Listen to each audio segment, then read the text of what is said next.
Hi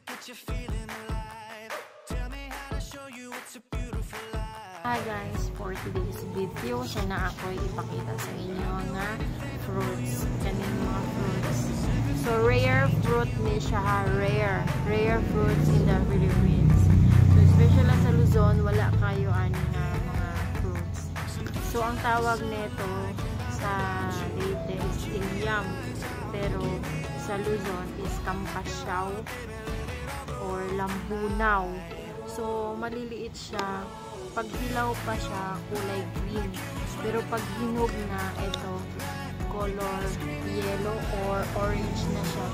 Basta ganyan. Para siyang lansones sa loob. Look. Yan. Napaka. First time kong makatry nito. Wala din naman ito sa akin eh. Medyo walang lasa. Yan. Rare fruit lang to. Hindi nyo to makita basta-basta. Siguro nasa mga kabundukan talaga siya or piling na lugar na napaka-native pa rin.